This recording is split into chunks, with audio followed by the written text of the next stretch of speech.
USA, CNN, weeknights at 7 Eastern. You're a Republican in a crowded 10-candidate Republican primary, so going after President Obama is not a surprise. But the worst president ever, he's been in office less than 2 years. Not Nixon, not Harding, not anybody else. Why Barack Obama? Well, John, this is a claim that I've thought about long and hard, and it was something that I wasn't happy about. But President Obama, through his ideology and his policies, has fundamentally changed our country for the worse.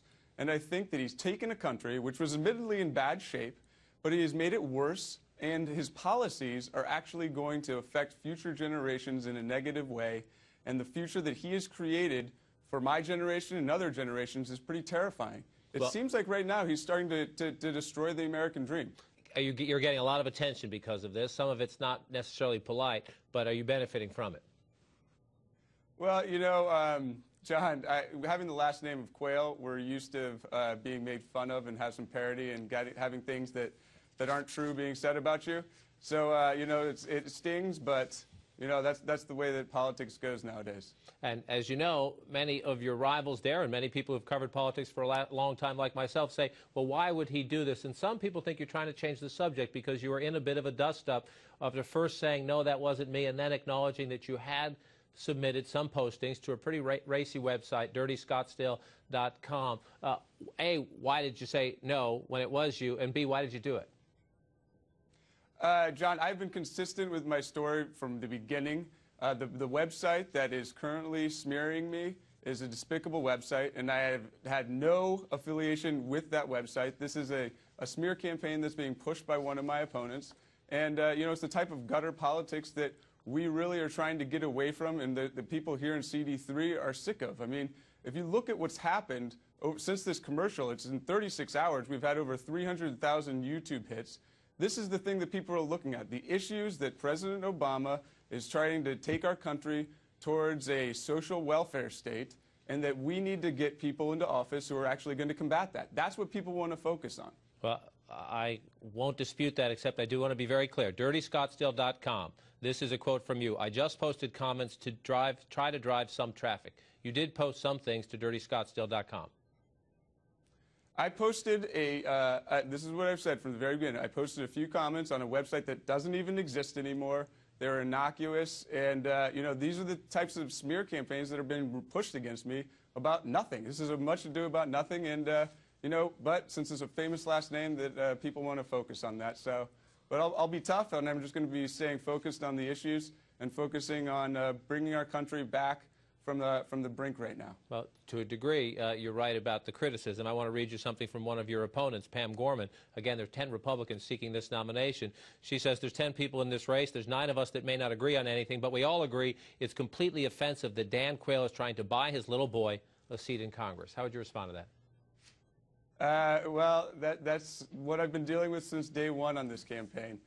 They know that they can't attack me on the issues because I have a much better future vision for the future of our country. I know the issues better than they do, and I have a better campaign right now than they do. And so they just attack me on that sort of things that doesn't make any sense. So she can say what she wants, but in the end, we will take the nomination and move on to the general election. You are in a state right now. Let's talk about some of those issues. You're in a state that is ground zero in the border security, immigration debate in the United States right now. You've written letters critical of the Obama administration, tried to nudge your former governor, Janet Napolitano, now the Homeland Security Secretary. The president signed into law today a new border security measure, $600 million. He was already sending National Guard troops. This does a bit more, beefing up the Border Patrol, beefing up customs and the like. Is it a positive step? I believe it is a positive step, but we need more. We need more troops at the border, and we need them right now. We were supposed to get the National Guard troops on August 1st, and now it's not going to be until the end of September. If you go down to our southern border and see what's happening to the ranchers down there and see the devastation that happens from the drug cartels and the human smuggling, it'll rip your heart out. It is absolutely impossible to not see the problems that we have with a porous border. We speak on the 75th anniversary of Social Security. Just about everybody agrees if you're going to deal with the deficit long-term structurally, you have to do something with the big entitlement programs. What would Ben Quayle recommend to do to change Social Security? Well, with Social Security, we would protect those who are in or near retirement today. But for people in my generation and younger, we would actually have to reform it, which would be to start to gradually increase the retirement age up to 70 and allow a portion of their people to take a portion of their Social Security and actually invest it into private accounts. These sorts of things need to be done because our entitlement programs, our unfunded liabilities related to those are between $6 and $100 trillion, which will freeze out all other spending and eventually bankrupt our country. Let me close where I began. The worst president in history. 19 months into office, you at the age of 33, you're sure you can make that conclusion? What he has done in a year and a half, he's actually changed the country dramatically for the worse, more so than any president in our history, and I stand by my statement.